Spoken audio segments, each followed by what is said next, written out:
that leads to atheism? 10 minutes. Here we go. All right. So what about, so we've talked about belief in God, gods, spirits, supernatural realities. What about those who believe only in the natural? No God, no gods, no spirits, no such thing. So debunk a few myths about atheism. One, let's debunk the idea that atheists believe in nothing. Atheists have their beliefs. So whether or not you call atheism religion, it's clear it's a belief system that's at work in an atheist's life. Everybody lives according to some sort of belief. So it'd be myth that they believe in nothing. It'd also be myth that atheists have no morals in life. So we're going to talk in just a minute about atheism lacking an objective basis for morality. But that doesn't mean all atheists are immoral or don't have morals, understandings of right and wrong by which they live. And then third, all atheists are either communist, left-wing, or liberal. So yes, communist teaching is predominantly atheistic. One could even argue in light of understandings of the basis of morality, atheists could be more liberal, open to different ways of living as a result of their beliefs, but it's definitely not true that any atheist is automatically communist, left-wing, liberal. It's entirely possible for an atheist to be right-wing, conservative, capitalist. So who are atheists? What do they believe? So sum it up. Again, it's a broad stroke, 1.6 billion people, but generally atheists believe there is no God or there are no gods. Atheism believes that there is no God or gods. Now, similar to atheism, not exactly the same, would be agnosticism, which agnostics believe it's impossible to know if there is a God or if there are gods. So the A here is before Gnostic, a term for knowledge, so you can't have knowledge if there is a God or gods. So practically though, agnostics mostly end up living as atheists. So most agnostics who believe that you can't really know if there's a God or gods, don't then turn around and live like there is a God or gods. They turn around and functionally live as if there is no God or gods. So then just to introduce this term, secular humanism, secular humanists apply atheistic, agnostic belief to a formal ideological system. So this is from the Council for Secular Humanism. For many, mere atheism, the absence of belief in gods and the supernatural, or agnosticism, the view that such questions can't be answered, aren't enough. Atheism and agnosticism are silent on larger questions of value and meaning. If ultimate meaning in life is not ordained from on high, what other meaning can we work out among ourselves? If eternal life is an illusion, how can we make the most of our only lives? As social beings sharing a godless world, how should we coexist? For the questions that remain unanswered after we've cleared our minds of gods and souls and spirits, many atheists, agnostics, skeptics, and free thinkers turn to secular humanism. So secular humanism is formalized atheism or agnosticism, characterized by a philosophical naturalism that affirms the natural, denies the supernatural. So according to secular humanism, nature is all that there is. As a result, knowledge is gained by scientific inquiry into the natural, not simplistic appeal to the supernatural. So use the scientific method to discover what's true. Don't appeal to anything outside of scientific authority. That would be unreliable. Scientific, not supernatural authority is superior authority. And flowing from that philosophical naturalism is a consequential ethicism. So Ethicism, which basically says ethics and morals are determined over time by results in culture. In other words, moral relativism. Morals are relative over time. So what may be perceived as right and wrong at one time may change over time and across cultures, which leads and results here refers to human discovery, human achievement. So as humans discover more truths, achieve greater heights, our ethics and morals evolve, they change. So one clear example of this in our culture would be marriage and sexuality. We've supposedly advanced in the increasingly secularized West. We've come to realize that homosexuality, bisexuality, transgender sexuality are right, not wrong. In fact, to say that those things are wrong now is to be wrong. So what was commonly held sexual morality 100 years ago is now different 100 years later, or 10 years ago, 10 years later for that matter. At the core, ethics and morals develop over time through progress and society. Or in the words of our current president of the United States, our ethics evolve over time. So this is a picture of what atheists and agnostics believe, and this core tenets of philosophical naturalism. So how does this play out practically? And what I did is I pulled some examples from a positive atheism online forum. So these are people describing how they became atheists, even from Christian backgrounds. Not to say that these people speak for all atheists, but I think their words take what we're talking about with atheism in ways that could seem just philosophical and make them very practical. And I do trust they represent different types of atheists in different ways. Again, not all, but I think they give us a glimpse into the worldview at the foundation of atheism. So for obvious reasons, I didn't use their specific individual names. I've given them names to try to represent some of their perspectives. So we'll start with Scientific Sam. So Who are atheists? What do atheists believe? Hear from Sam. He says, after years of self-study in philosophy, religion, and science, I finally came to the conclusion that there are no gods and there never have been any gods. The whole God thing has been nothing more than an invention of humans looking for answers to the fact of existence. As I look back on the whole process, I wonder why it took me so long to reach this obvious conclusion. I believe the acceptance of the fact of evolution was the deciding factor in the conclusion that gods did not and do not exist. Evolution and the natural evil in the world settle the matter for me. There are still questions that science may not be able to answer. I still wonder why there's something instead of nothing. The complexity of life still awes me. I miss the comfort of old legends, but in the end, I prefer the truth instead of lies and falsehoods, however cold the truth may be. So philosophical naturalism, scientific authority, superior authority, science has all the answers. Even though science doesn't have all the answers, I'm not going to appeal to supernatural for answers I don't have. I'm exclusively looking at science, the natural world, scientific Sam. Then, moral Mark. Looking back on my youth, I realized I wanted to belong to the good, true, moral crowd. But what I found is that it isn't a moral crowd and its teachings are not true. Religions are made up of lies and metaphors to scare their followers into practicing a certain kind of morality. Here's my conclusion. Man invented God. Man desires power. Absolute power corrupts absolutely. Man feels guilt, fear, and compassion. These are the tools that are utilized to brainwash the uneducated and weak into believing that they alone are the moral elite. Brainwashed individuals that are infected with religious belief then infect their children, and this perpetuates ignorance and superstition. Religion is just amoral intellectual slavery. My name is Mark, and I'm proud to call myself a moral atheist. So Mark, obviously disenfranchised by the morality or lack thereof that he saw in religions around him, so he concluded he doesn't need religion for morality. He's better off without religion. He can be moral with no appeal to religion, no belief in God whatsoever. Moral atheist. Then third, last one, insignificant Isabelle, which sounds like a negative designation that I'm given to her, but listen to how she describes herself. Coming from a background in Christianity, she said, I'm grateful that I believed the stories of the Bible when I was little. This gave me a calm childhood without any earth-shattering events that made me grow up faster. Once I did grow up, I started studying the natural sciences. Then after 3 years of intense studying, it was clear that my eyes were opening wide and that it would be impossible to ever shut them again. After my 20th birthday, I felt that I had finally grown into my skin and all my adolescent insecurity were gone. Now I was ready. Once my fear was gone, everything was easy to accept. First, there is no God. Second, I'm an insignificant part of the universe. Third, when I die, I'm dead. No ifs, ands, or buts. Fourth, there's no invisible super parent who takes care of me and guides me through life. It was a scary, naked feeling at first, realizing that I'm on my own and I better make the best choice, best of the one chance of that I have. I found out that there is a heaven, but not your everyday Bible-thumping heaven. My heaven is the circle of trust and comfort I've created with those close to me. Together we walk through life. No crutches are needed, and we stroll hand in hand down a short, bumpy road, pausing as often as possible to smell the roses as we gently approach the end. So Isabelle, having grown up with at least somewhat of a Christian background, came to refute what she read in the Bible. There is no God. There's nothing beyond this life. There's only today, the here and now. I'm like every other piece of matter in the world, an insignificant part of the universe, destined to die, return to the dust. So let me make the most of the moments I have with the people around me.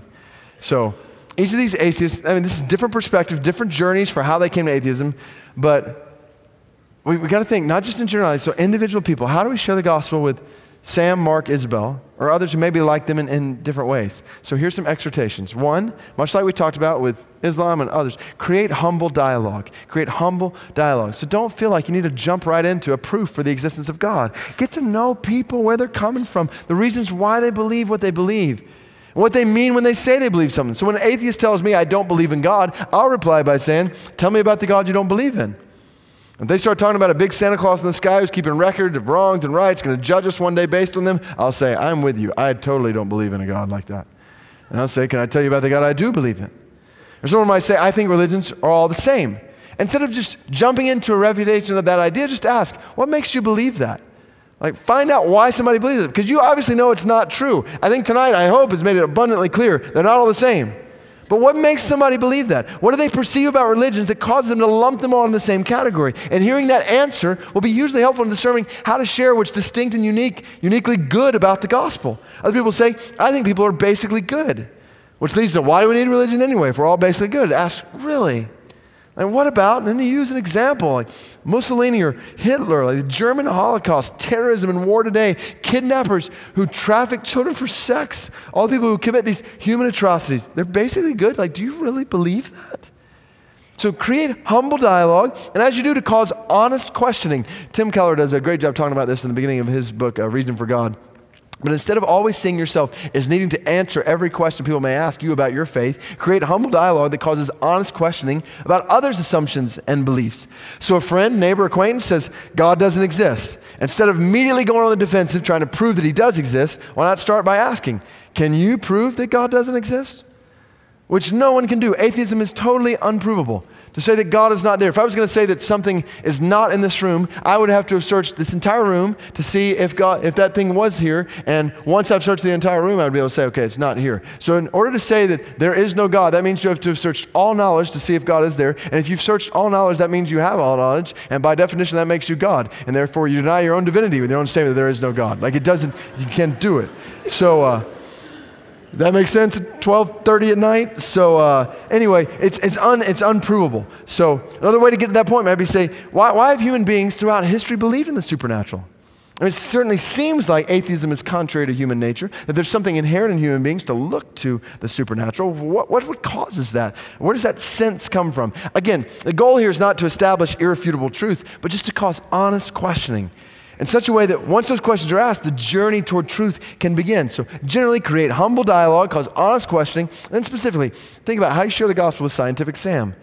Someone believes in evolution, natural evil in the world. Science may not answer all the questions he has, but why not start with exploring some of those questions to ask that are pretty significant. How did creation begin? How was creation caused? And the focus on the beginning. So even with evolution, there was a starting point with something. So in the beginning, why was there something instead of nothing? And from those questions to cross bridges that point to creation and a divine creator as at least one possible answer to the question of where the world came from. A creator to whom creation seems to point, Psalm 19. So just to bring that to bear on the question of beginnings. Suppose scientific evidence shows that the universe began to exist in a great explosion called the Big Bang, 15 billion years ago. Many are impressed for the evidence for the Big Bang, but the ultimate question is not what happened, it's what caused it to happen. Ex nihilo nihil fit. Out of nothing, nothing comes. There's a threefold progression here. Whatever begins to exist has a cause. Anything that begins to exist has a cause at some point. The universe began to exist, so the universe has a cause. What the Big Bang requires is the universe began to exist, but it was created out of nothing, which is pretty awkward for evolutionary atheism, because we must believe that the universe came from nothing and by nothing, which makes no sense. Out of nothing, nothing comes. Aristotle said nothing is what rocks dream about. It's nothing. So I know we got some NASA guys on the other side here. Robert Zastrow, he said the details differ, but the essential elements in the astronomical and biblical accounts of Genesis are the same. This is an exceedingly strange development, unexpected by all but the theologians. They have always believed the word of the Bible, but we scientists did not expect to find evidence for an abrupt beginning because we have had until recently such extraordinary success in tracing the chain of cause and effect backward in time. At this moment, it seems as though science will never be able to raise the curtain on the mystery of creation. For the scientist who's lived by faith and in the power of reason, the story ends like a bad dream. He's scaled the mountains of ignorance. He's about to conquer the highest peak. As he pulls himself over the final rock, he's greeted by a band of theologians who have been sitting there for centuries. So just point to creation, point to design, how God leaves the imprints of his glory upon the design of the earth. So we know this is what the Bible teaches to be true, that God's revealed in such a way that his attributes are clear in creation. I love Paul Davies, one-time agnostic. Through my scientific work, I've come to believe more and more strongly that the physical universe is put together with ingenuity so astonishing that I cannot accept it merely as brute fact.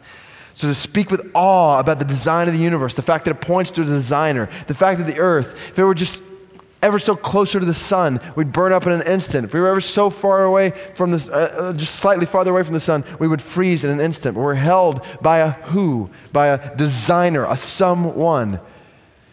What's so interesting, I got to give you a little context. This quote from Charles Misner, who was commenting on Albert Einstein's skepticism toward religion, talking about Einstein, this brilliant scientist who had studied so much more in the world. Misner said, the design of the universe is very magnificent, shouldn't be taken for granted. In fact, I believe that's why Einstein had so little use for organized religions, although he strikes me as a basically very religious man. He must have looked at what the Christians said about God and felt that they were blaspheming. He'd seen much more majesty than they'd ever imagined, and they were just not talking about the real thing. My guess is he simply felt the religions he'd run across didn't have proper respect for the author of the universe. Oh, do you realize who we worship? We worship the God who Isaiah 40 calls the stars by name. All right. So when sharing the gospel with Scientific Sam, let the limitations of science become a bridge to begin to talk about the realistic possibility of a creator who caused creation, a designer responsible for our design. And this is actually not far-fetched at all, not any more far-fetched than the silence that science ultimately gives in the face of those questions. Sharing the gospel with Moral Mark, a moral atheist. disenfranchised by the morality or lack thereof in religions, pictured more of as power play for authority. And so to say, I have no desire to defend the morality of every religion in the world, specifically the religious people you've been around who've caused questions in your life, but to get down to that. So your life, Mark, do you believe in right and wrong?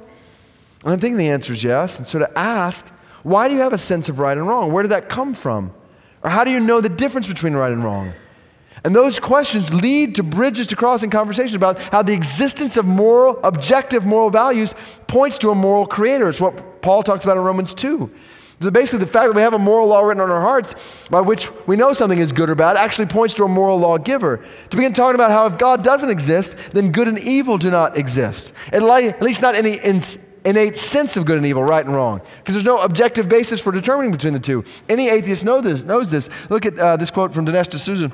If we're purely material, in other words, just natural physical beings, then we should no more object to mass murder than a river objects to drying up in a drought. Our ability to distinguish between good and evil and to recognize it is real means that there is a moral standard in the universe that provides the basis for this distinction. And what is the source of that moral standard, if not God?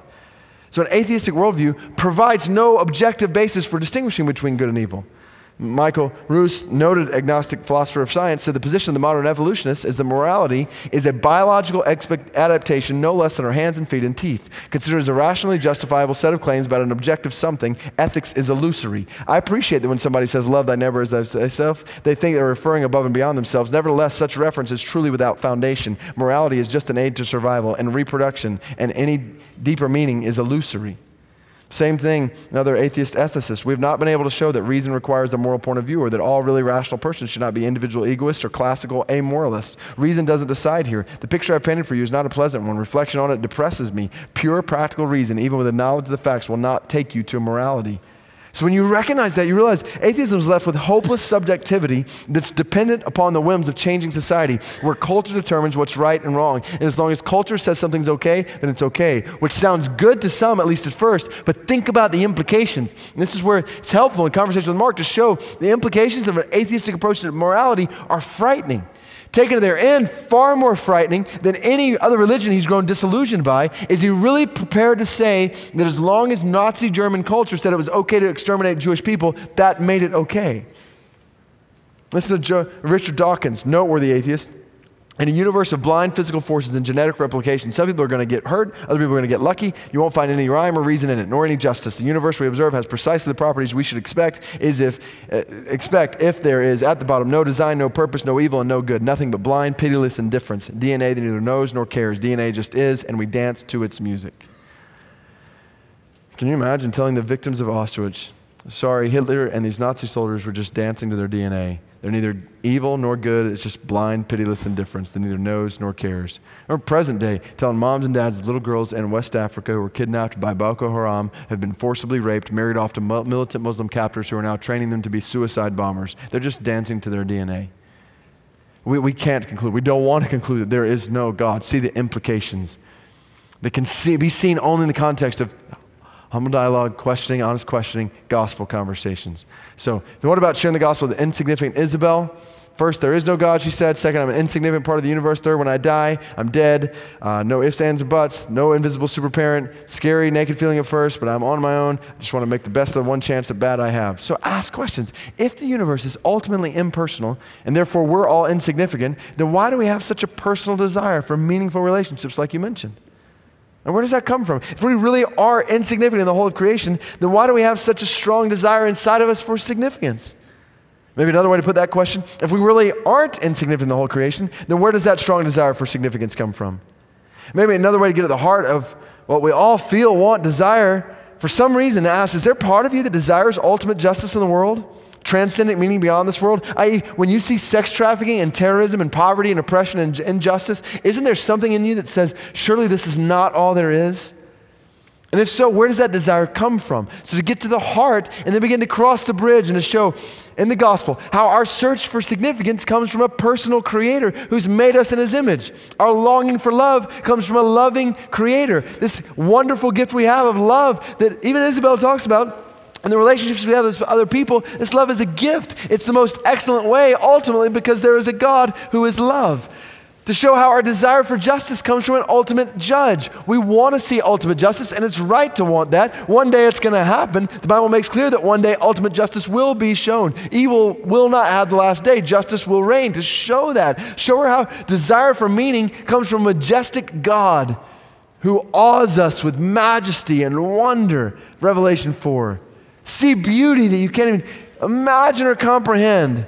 So the whole thing, in every interaction with Sam, Mark, Isabelle, atheist, agnostic, I hope we're seeing that objections to the existence of God aren't just in a person's head, they're in a person's heart. The fool says, the Bible says, not in his head, but in his heart, there is no God. In his heart. Like, all of us have a heart that turns away from God, to the truth about God, to the thought of God. None of us reacts to God naturally with joy. We're sinners. We're rebellious. That's the whole point of the gospel. This is not just a head issue. So we can't just get right proofs for the existence of God and think that's going to change everything. It's a heart issue. So how does the heart change? And the answer is through the proclamation of the gospel and the power of the Spirit. So remember that the gospel proclaimed and portrayed has power to save. So call atheists, family members, friends, neighbors, acquaintances to turn from their way of thinking, to turn from their denial of what God has made clear in creation, and the law that God's put on their hearts. Share the truth of the gospel. Call them to turn from their way of thinking and to turn from their way of living like there is no God.